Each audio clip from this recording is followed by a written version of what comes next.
আমাদের জেলা কমিটি দরকার 21টা, আমরা করে রাখছি হলো 43টা। মানে কোনো আমরা তো এরকম না যে হঠাৎ করে আসলাম রাজনীতি করছি, এরকম না। আমরা দীর্ঘদিন 18 সাল থেকে অ্যাক্টিভিজম করি, লড়াই করি। প্রত্যেকটা জেলায় জেলায় আমাদের শুভাকাঙ্ক্ষী সহযোদ্ধারা আছে, তারা মিলে আমরা এই রাজনৈতিক কার্যক্রমগুলো করি। বাংলাদেশের এমন কোনো জেলা নাই যে জেলায় আমাদের কার্যক্রম নাই। তো এই পরিস্থিতিতে আমাদেরকে একটা মার প্যাচের মধ্যে ফালাই দিচ্ছে। আল্লাহ জানে তারে কোন দিন সমালোচনা করার কারণে জিদ করেছিল, সেই জিদের এখন প্রতিশোধ নিচ্ছে। হইতে পারে, নাও হইতে পারে। তো আমরা সহযোগিতা চাই, আমরা নিবন্ধনটা চাই, আমরা সামনে নির্বাচনে অংশগ্রহণ করতে চাই। আমাদেরকে বাদ রাখবেন না আপনারা। আমরা এই ভোটাধিকারের জন্য লড়াই করছি। এখানে অনেকে আপোষ করছে, আমরা নিপীড়নের পরে নিপীড়নের শিকার হয়েছি।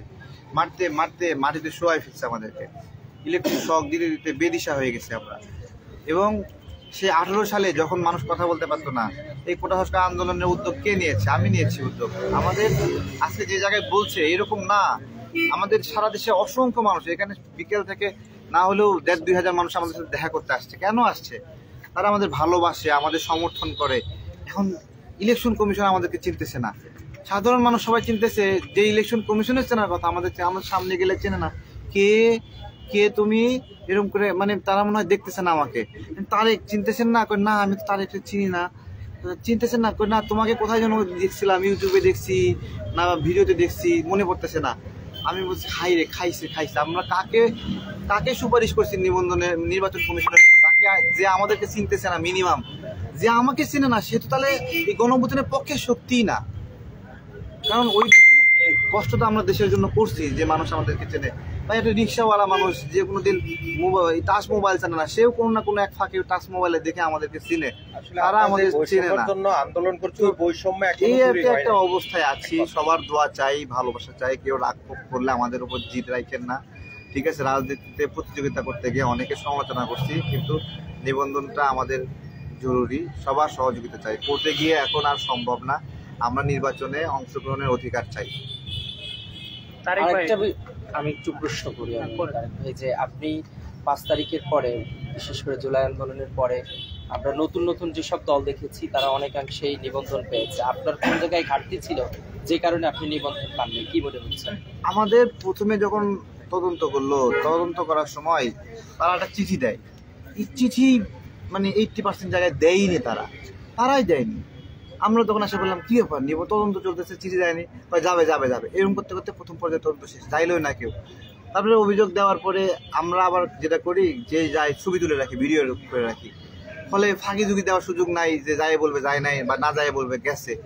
তো সেই অনুযায়ী দ্বিতীয় ধাপে তদন্ত হওয়া শুরু হলো। তখন তারা আমাদের 82টা উপজেলায় গেল, বাকিগুলোতে গেল না, বুঝছেন? তখন আমরা তাদেরকে বললাম কি ব্যাপার গেল না কেন? এর মধ্যে দেখি পূজার মধ্যে তারা চিঠি পাঠাইছে তদন্ত স্থগিত।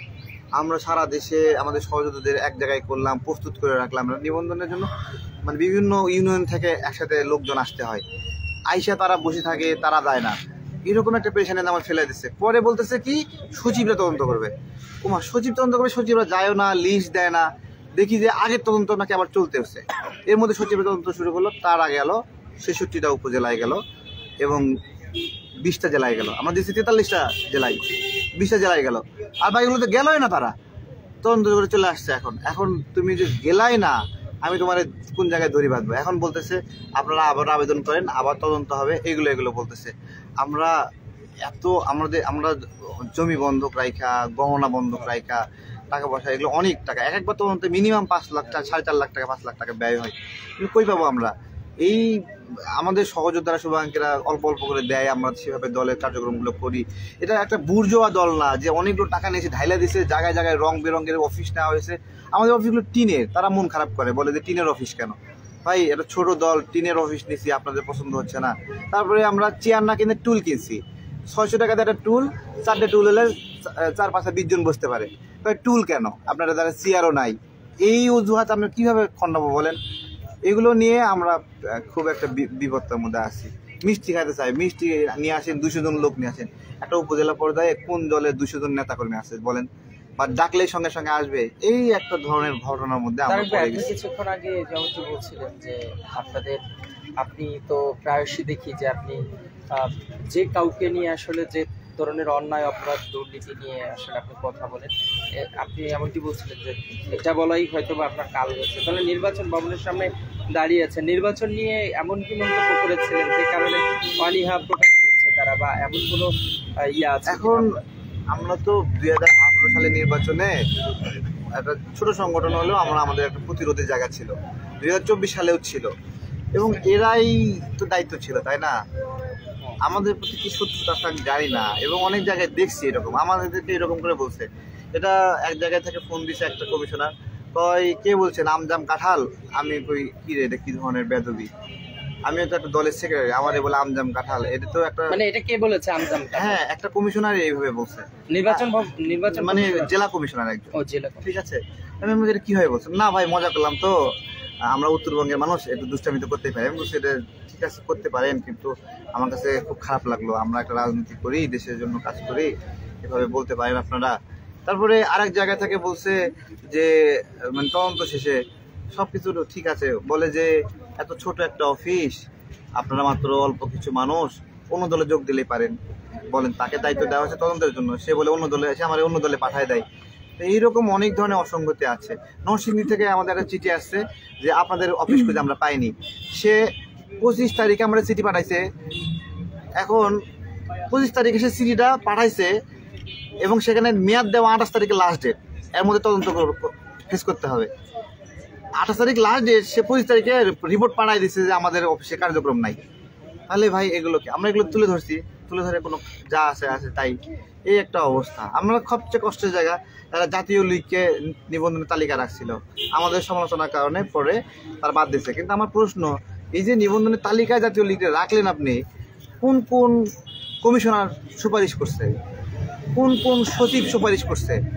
সেই সচিবরা তো ভুল করে নাই, তারা একটা ক্রাইম করছে, অর্থের বিনিময়ে ক্রাইম করে, এছাড়া এই ধরনের ঘটনা না। ডেস্টিনি 43 লক্ষ মানুষের গ্রাহকের অর্থ লুটপাট করছে, 43 লক্ষ মানুষের 1 টাকা করে দিলে 43 লক্ষ টাকা, সেখানে 10 টাকা করে দিলে 4 কোটি টাকা, সেই টাকায় আজকে ডেস্টিনি সবকে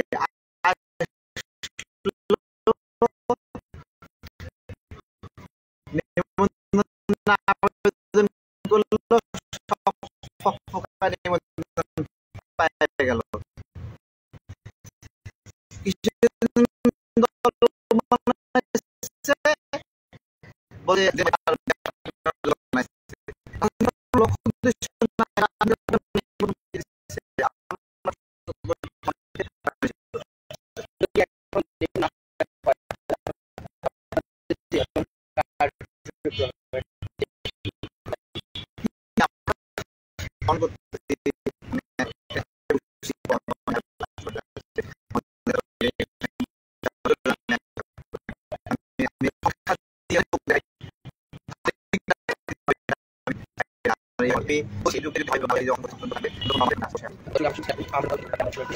এখানে আমরা তার দলকে যারা ভালোবাসেন, তাকে যারা ভালোবাসেন তারাই এসেছেন এবং নির্বাচন ভবনের সামনে তারা অবস্থান করছেন।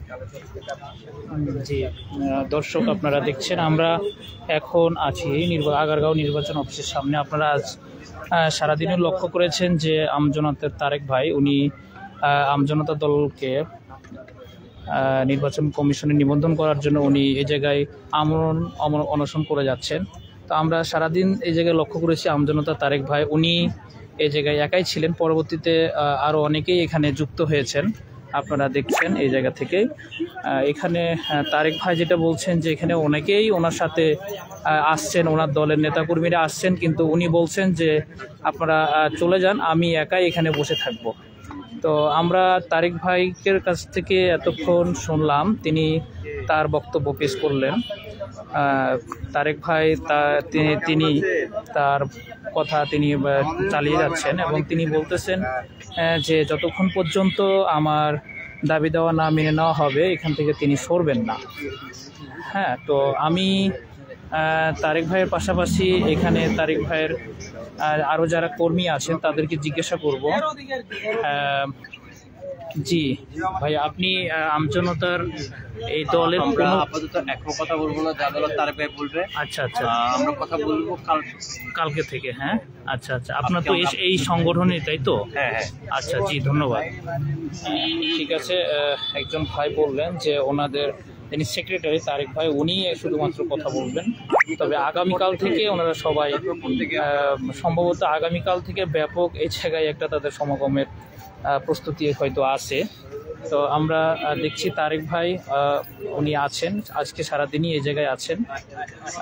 তিনি বলছেন যে তার প্রতি একটা বৈষম্য করা হয়েছে, যে এই জায়গায় অন্যান্য অনেক সংগঠন আছে যাদেরকে কোনোভাবেই তদন্ত না করেই দেওয়া হয়েছে, বাট তার এই সংগঠন তিনি বলছেন তিনি শুরু থেকেই রাজনৈতিক মাঠে তিনি জনগণের পাশে, জনগণের কল্যাণের জন্য তিনি আছেন, কিন্তু তার প্রতি বৈষম্য করা হয়েছে। এমন অনেক দলকেই নিবন্ধন দেওয়া হয়েছে যারা আসলে মাঠে কোনো কার্যক্রম নাই, কোনো অফিস নাই, তাদেরকেও দেওয়া হয়েছে। সেক্ষেত্রে তিনি বলছেন যে তার দলের ক্ষেত্রে এই জায়গায় তাকে বৈষম্য করা হয়েছে, এজন্য তিনি এই জায়গায় আমরণ অনশনের জন্য প্রস্তুতি নিচ্ছেন এবং তিনি অবস্থান করছেন।